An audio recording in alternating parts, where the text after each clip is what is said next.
rais pia na kuna marais wa vitivo. Wanasheria walioidhinishwa na mwanasheria wa chuo ambaye ni Bwana Wema Mbegu, wapo wanasheria 7. Kila college iliyo katika chuo kikuu cha Dodoma ina mwanasheria wake. Na ndio maana ilikuwa ni vigumu sana mtu wa tiba umkute na muhuri wa Bwana Happy Richard August. Kule alikuwa na mwanasheria wao. Kwa hiyo ndio maana fomu nyingi ni za Happy Richard August. Ukienda social alikuwa na mtu wao, CNMS, CBCM pamoja na course hivyo. Hata informatics. Na wale wanasheria hawajaletwa labda na management hapa.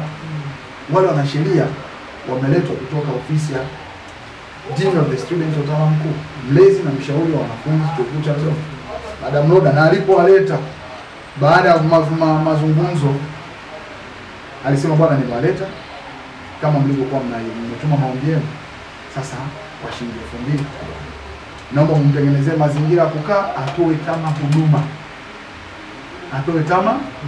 Naye alikubali na nilimshukuru sana. Na wanafunzi walihudumiwa sana. Ndugu Mheshimiwa Rais, labda niulize swali dogo hapo, niulize swali fulani la kizushi kwamba je, huyu mwanasheria ambaye alikuwa ameletwa hapa, kulikuwa na ulazima tupate muhuri kutoka kwake tu, au mtu yote alikuwa na uwezo wa kupata muhuri kutoka sehemu yote ile kutokana na kipato chetu, au nini lengo kubwa hasa la kutaka yule tu atajua ati muhuri pale? Ndio ndugu mtangazaji wa Chede TV, swali lako ni zuri sana.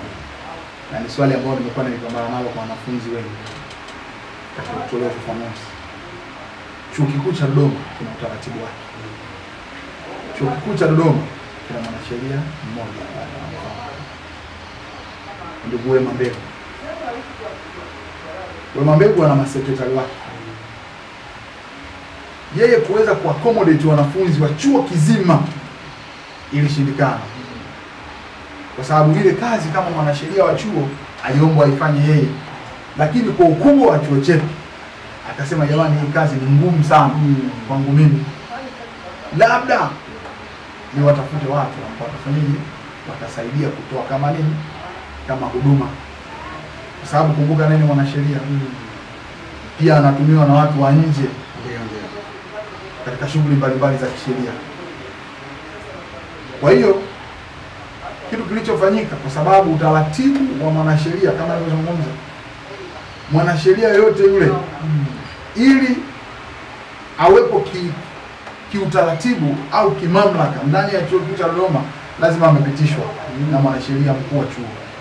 Na mwanasheria mkuu wa chuo lazima ni Wema Mbegu. Utaratibu lazima ufuate. Naam, ndugu Mheshimiwa Rais, kwa sababu muda unakimbia, labda tuende katika maswali mengine, lakini swali kuu zaidi ambalo nimekutana nalo hapa, ndugu Mheshimiwa Rais, ni kwamba tunajali afya. Nadhani niliongea hilo afya, kwamba afya ni kila kitu. Lakini hapa katikati nafikiri unaweza ukawa shahidi, ndugu Mheshimiwa Rais, kwamba usafi wa koleji yetu hakika ulikuwa hauridhishi, na hatukuelewa, japokuwa tuliona kama mabadiliko fulani ya wale wanaofanya usafi nje na ndani ya blocks, kapelekea kwamba mpaka uchafu ukae maeneo ambayo hayahitajiki kabisa. Ilikuwa imeleta hatari na ilikuwa ni hatari sana. Lakini pia tukawa tumepokea malalamiko kutoka blocks mbalimbali kwamba sasa imefikia hatua hata hawa wanaofanya kazi wanaamua kwamba nifanye saa 4, nifanye saa 6. Hakuna ule utaratibu maalum. Na pia kuna mifano ambayo ni kuntu kabisa kwamba hata nje ya block, baadhi ya block utakuta nyuma ya blocks tunakuta lambo, watu wamekula, wameacha hivi vitu. Ni kitu kigumu sana wewe moja kwa moja au serikali yako kusimamia, lakini nini sasa mnachokifanya kuhakikisha mnadumisha afya ya wanafunzi wenzenu? Kabla ndugu mtangazaji wa Chede TV nizungumze jambo moja kwa kile ninachokifahamu zaidi. Kwamba mara ya kwanza tulikuwa na kampuni nyingine ya usafi. Na sasa hivi tuna kampuni ya Kishongweni zaidi. Sasa kwa taratibu za kiserikali kwamba lazima watangaze zabuni kwa watu mbalimbali, atakayeshinda sasa atapewa tena. Sasa katika College of Education, sio College of Education na vitivo vingine, wafanya usafi wanabadilishwa sana. Makampuni yanabadilishwa sana. Na mimi kwa kweli niseme jambo moja. Najua nje ya uongozi pia na mimi mwanafunzi. Kwa kama tatizo la afya likitokea linatukumba na wanafunzi wote kwa ujumla. Kwa kweli changamoto iliyokuwepo mara ya kwanza baada ya ndugu zetu Kishongweni kupewa tenda ni kwamba cha kwanza lazima tukubaliane nacho. Walikuwa bado hawajakamilishiwa vifaa vya kufanyia usafi. Na hilo Mimi kwa sababu ni mkazi wa Blokwara, nilijaribu kuwaita wale wanaofanya usafi Blokwara, nikawaita nikamwambia jamani, usafi hauridhishi. Kama usafi hauridhishi, tatizo na nini? Sikuishia hapo. Sababu kimamlaka nina uwezo wa kumwita waziri wa makazi, nikamhoji. Nini kinaendelea kama kweli imekuja kampuni mpya na tutegemea kama kampuni mpya inakuja, ina maana inaona mapungufu ya wale waliotoka, sasa wenyewe wafanye nini? Wafanye kitu bora zaidi ili wakubalike zaidi. Lakini naye jambo lilikuwa lile lile kwamba kampuni ile ilipewa uzabuni kwamba itakuwa yenyewe ndio itakuwa inashughulika na usafi wa ndani na nje ya College of Education. Lakini baada ya kufuatilia zaidi nikaweza kumwagiza waziri wa makazi aende kwenye ofisi ya estate manager akaulizia utaratibu ukoje. Alimrudishia majibu kwamba yule mkuu wa kampuni alikuwa amekwenda Dar es Salaam kwa ajili ya kununua vifaa. Na kama ukiangalia mpaka sasa hivi, mara ya kwanza hata mimi mwenyewe nimeuma sana, tulikuwa tunaweka karatasi chini za uchafu zile, tunaweka soft uchafu tunaweka pembeni, wakati tulizoea ile kampuni iliyopita tunakuwa na dustbin pale tunaweka. Lakini ndani ya siku 2 baada ya kwenda utawala na kuzungumza ile jambo kwa kweli lilishughulikiwa, na sasa hivi pale tuna dustbin, tuna mopa za kutosha, hata zile za kuzibua pressure zile tunazo. Ndio maana hata mabafu sasa hivi mengi ambayo alikuwa ameziba wakipita kusafisha, nilikuwa nasikiza sana kwamba apige ile wasukume ile kwa kutumia ile pressure kile kifaa, basi mabafu yamekuwa. Naam. Nashukuru sana kwa maelezo mazuri ndugu Mheshimiwa Rais. Lakini kuna kitu fulani labda nianze kutanguliza. Nakumbuka kwamba mwanafalsafa mmoja alisema kwamba every person has born with a seed of dominance, yani akimaanisha kwamba kila mtu hapa duniani ana seed of dominance, anapenda kudominate others. Hili nimeongea hichi kitu kwa sababu ya swali lililofika hapa kwamba Mheshimiwa Rais umekuwa ni mtiifu, umetutulia viongozi ambao viongozi hao umewaamini, na ulichokiamini wewe pasi shaka sisi pia tumekiamini, kwa sababu tulikupenda, tulipokupenda tukakupa kura, na baada hapo ukatutengenezea serikali.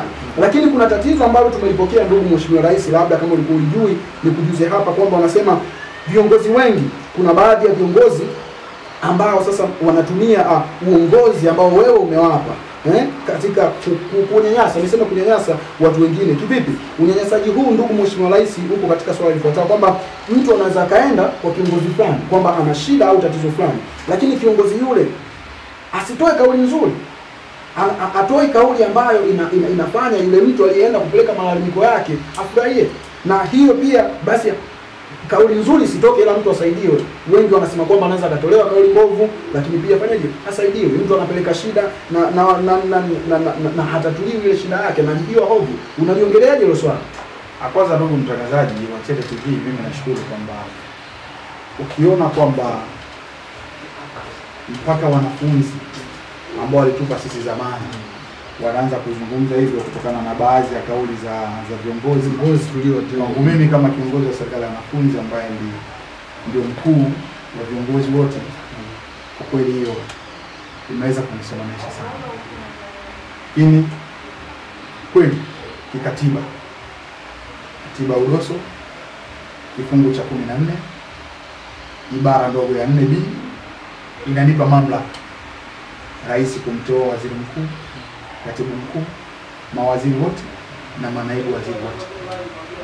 Ni kweli na siwezi kupinga, kama mpaka inafikia wakati wanafunzi katika interview niliyoitwa wameweza kutuma ile swali kwamba kuna baadhi ya viongozi wanatumia kauli mbaya katika kuhudumia watu. Labda mimi ndugu mtangazaji wa Chete TV nizungumze jambo moja kwamba kila mwanadamu ana mapungufu yake, na kama mwanadamu ana mapungufu yake pia kila mwanadamu tumeambiwa tujue ni namna gani ya kuishi na ule mtu ili hali unamjua mapungufu yake. Yawezekana kiongozi alitamka hivyo, huwezi jua alikuwa katika hali gani, lakini tumeambiwa kama wewe kama kiongozi, mwanafunzi mwenzako anapokuja na shida, basi wewe ndio uwe sehemu ya kumtia faraja, kumsaidia. Sasa kama kiongozi unabadilika kuwa sehemu ya kumwongezea shida mwanafunzi, hiyo kidogo inakuwa sio nzuri. Kitu ambacho cha msingi ni sitize ndugu mtangazaji wa Chete TV kwamba wanafunzi pia tutambue mamlaka inaendaje. ile chain inaendaje. Umekwenda kwa waziri au kwa naibu waziri, umeweza kumpelekea tatizo lako, hajalishughulikia yeye kama naibu waziri, una mamlaka juu yake, unakwenda kwa waziri wake ambaye ndio mkubwa wa wizara, utaipeleka kwa waziri. Ukishaipeleka kwa waziri, ukiona na mwitikio wa waziri bado ni mdogo, ni hafifu, basi mawaziri wana kiongozi wao ambaye ni kiongozi mkuu wa shughuli za serikali, ambaye ni waziri mkuu. Sasa waziri mkuu, kwa sababu ndio mkuu, mtendaji mkuu wa serikali, sasa yeye kama waziri wa kumsikiliza huyo aliyepeleka tatizo, yeye anatoa kauli ya utekelezaji kwamba fanya 1, 2, 3. Na kama mwanafunzi hajaridhika kwa waziri mkuu, anaweza kaenda basi ngazi iliyo juu ya waziri mkuu, sasa anaweza kama makamu wa rais au akaniona mimi, ambaye mimi nikajua kitu cha kwanza lazima tuamini kwamba uwezi tatizo la mikopo kalileta moja kwa moja kwangu mimi, wakati kuna ngazi. Kwa tatizo linalokuwepo ukiniletea mimi moja kwa moja, mimi nitataka kujua ulipofika kwenye wizara ya mikopo walikujibu vipi? Ulipotoka wizara ya mikopo ulikwenda wapi? Ulikuja kwa waziri mkuu, alikuwa na mwitikio gani kwenye tatizo lako? Alikuwa na mwitikio ambao ni hafifu. Basi kwa sababu umekuja kwangu na mimi ndio controller wote hawa, ina maana mimi sasa ndio niwajibike. Na kuwajibika kwangu kwa sababu wenyewe kwa nafasi zao ambazo walifuatwa na wanafunzi hawakutekeleza. Sasa mimi ninapeleka utekelezaji moja kwa moja, kwamba bwana fanya jambo fulani. Lakini wanafunzi wenzangu, hakuna kitu kizuri kama kumfuata mtu ulipoanza kumwamini. Inawezekana mwanafunzi yule alijibiwa na kiongozi, alipojibiwa na kiongozi basi akakaa moja kwa moja, wakati angepeleka kwenye mamlaka ya juu ya yule kiongozi, inawezekana kingetatuliwa katika rais. Kwa hiyo mimi niwashauri jambo moja kwamba na sisi pia wanafunzi wenzetu ambao wametupa sisi wanafunzi dhamana ya kuongoza wao, na wenyewe lazima wajue ile chain ya uongozi. Bwana, nikitoka hapa nikikosa hapa jibu niende hapa. Hata mimi nikifika ofisini, waziri lazima nimwagize, kama na waziri wa mikopo, nenda kwenye ofisi ya loan officer, majibu atakayomwambia sasa waziri, mimi sina haja tena kwenda kuongea na loan officer, mimi ni moja kwa moja kwa principal. Kama mimi bwana tunafuatilia jambo 1, 2, 3 ilikuwa hivi, na majibu ya hiyo ofisi ni 1, 2, 3, 4. Kwa majibu haya mimi kama kiongozi wa serikali sijaridhika nayo, nahitaji majibu zaidi ya hili jambo. Pale ndo kidogo unaweza kupata, pale utapata majibu. Nashukuru sana ndugu Mheshimiwa Rais. Labda mpenzi mtazamaji wa Cheute TV kutoka hapa Dodoma, nizidi kukukumbusha kwamba tuko katika kipindi maridhawa, kipindi ambacho tunakutana na kuongea na viongozi mbalimbali wenye nyadhifa za juu, lengo ikiwa ni kujenga Tanzania tunayohitaji hapa, tukianzia na rais wa chuo kikuu cha Dodoma Kitivo cha elimu Bwana Shampundu Patrick, ambaye tunajaribu kudodosa, kuchambua na kujua nini ambacho amekifanya, wapi tunaenda, wapi tulikotoka na wapi ambapo tuko hivi sasa. Lakini unaweza pia ukaendelea kutuma message zako na ujumbe wako kuhusiana na mada inayoendelea hapa kupitia nambari ya simu 0769535940. Moja kwa moja tutaisoma message yako hapa, nao utafurahia majibu maridadi kabisa kutoka kwa rais wetu. Ndugu rais, labda kuna kitu kingine ambacho kimekuwa ni kadhia na kimekuwa kwa kweli kinaleta shida na ni hatari pia. Kutokana na malalamiko ya ndugu wanafunzi wako ni kwamba kuna baadhi ya vyumba havina miundombinu pale, ni mibovu. Tuseme kwamba kuna milango mibovu pamoja na miundombinu mingine, lakini wanasema kwamba ni kweli, wanakubaliana na hilo swala kwamba si kazi ya UDOSO kujenga vitu hivyo, lakini UDOSO wanaweza at least wakachukua zile habari wakapeleka sehemu inayotakiwa. Wanaamini hivyo, na wanasema kwamba swali lao la kwanza, je, mnatambua hali hiyo? Mnatambua kwamba kuna vyumba, kuna blocks ambao hata milango haijifungi? Lakini pia wanasema, na kama mnatambua, kama hamtambui kwa nini? Na kama mnatambua, mpaka sasa hivi mmechukua hatua gani katika kulitatua swala hilo? Kwanza nizungumze ndugu mtangazaji wa Cheute TV. Hilo swali ni zuri. Ni swali ambalo limekuja moja kwa moja, ambalo wanafunzi wenzangu lazima wajue kwamba miundombinu, pia naendelee kumpongeza leo za swali. Najua kabisa swala la miundombinu si la kwetu Udoso. Lakini sasa nataka kujua sisi Udoso kama ni ndo daraja kati ya management na student, tunafanya kazi gani katika kulipeleka hili jambo. Ni kwamba hili tatizo kwanza sisi tunalijua. Na kitu cha msingi ambacho tunasisitiza wanafunzi wenzetu kwamba kama unajua kitasa chako ni kibovu au mlango wako ni mbovu, hakikisha cha kwanza unamwona block leader wako. Na kama hujamwona block leader wako, muone Florida wako. Florida wako atapeleka jina la wanafunzi wanaoishi katika chumba na chumba namba ngapi, atapeleka kwa wadi. Ndugu mtangazaji wa Chete TV, sasa hivi katika chuo kikuu cha Dodoma ndaki ya elimu kuna vitasa vingi sana, ambavyo moja kwa moja katika milango asilimia zaidi ya 80 tunalegea 90 kwa sasa hivi. Milango yote ambayo ilikuwa ni mibovu ya vitasa na yenye matatizo yoyote imeshughulikiwa. Kwa mfano pale kwangu wala 38, mlango ule nikiwa kwa ndani siwezi nikafunga, lakini nikiwa kwa nje nafunga. Tatizo la kitasa. Lakini japo mimi ni kiongozi wa sekta ya wanafunzi, nilifuata chain, nilifuata block leader.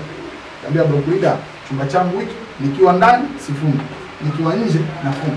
Kwa kuna tatizo kwenye kitasa.